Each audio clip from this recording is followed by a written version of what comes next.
যে বাংলাদেশের সংসদ নাকি সার্বভৌম। এটি একটি ভুল তথ্য। একমাত্র বাংলাদেশে জনগণই সার্বভৌম ক্ষমতার মালিক। এর অর্থ হলো এটা, পার্লামেন্টে আপনি যা ইচ্ছে তাই করতে পারবেন না। বাংলাদেশের পার্লামেন্ট সভারিন না। রাষ্ট্রটা হলো বাংলাদেশে কি একক, স্বাধীন এবং সার্বভৌম প্রজাতন্ত্র। দেখবেন পার্লামেন্টে দাঁড়িয়ে আমাদের মিস্টার হোম মিনিস্টার তিনি বলছেন যে বাংলাদেশের সংসদ নাকি সার্বভৌম। এটি একটি ভুল তথ্য। বাংলাদেশের সংসদ সার্বভৌম সংসদ নয়। একমাত্র বাংলাদেশে জনগণই সার্বভৌম ক্ষমতার মালিক। তাহলে সংসদ সার্বভৌম নয় কেন?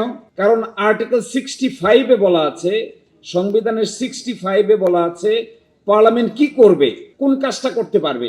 বলা হচ্ছে সংবিধানের বিধানাবলী সাপেক্ষে প্রজাতন্ত্রের আইন প্রণয়ন ক্ষমতা সংসদের উপর ন্যস্ত হইবে। সংবিধানের বিধানাবলী সাপেক্ষে হতে হবে। এমন কোনো কাজ পার্লামেন্ট যদি করেন যা সংবিধানের বাইরে, তাহলে বাংলাদেশের সুপ্রিম কোর্ট এটাকে অসাংবিধানিক ঘোষণা করে দিবে। অতীতে 8ম সংশোধনী অসাংবিধানিক হয়েছে, 7ম সংশোধনী অসাংবিধানিক হয়েছে, 13তম সংশোধনী অসাংবিধানিক হয়েছে, 16তম সংশোধনী অসাংবিধানিক হয়েছে, 15তম সংশোধনী অসাংবিধানিক হয়েছে। এগুলো তো পার্লামেন্টেই পাশ হয়েছিল।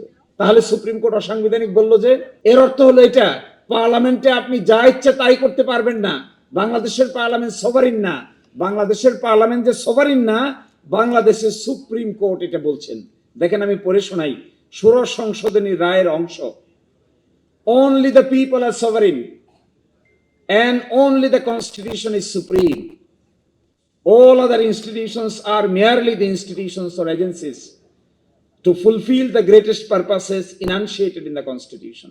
সুপ্রিম কোর্ট বলে দিচ্ছে শুধুমাত্র জনগণই সার্বভৌম আর সংবিধানই সুপ্রিম। আর পার্লামেন্ট বলি, সরকার বলি, বিচার বিভাগ বলি, এগুলো সব হলো সংবিধানের অধীনে আলাদা আলাদা অঙ্গ। এগুলো সুপ্রিম না। এটা একটা আরেকটাকে চেক দেয়। পার্লামেন্ট যদি বেআইনি কাজ করে সুপ্রিম কোর্ট চেক দেয়। সুপ্রিম কোর্ট যদি এমন কোনো কাজ করতে পারবে না যা পার্লামেন্টের উপর বাধ্যকর, ডাইরেকশন দিতে পারবে না।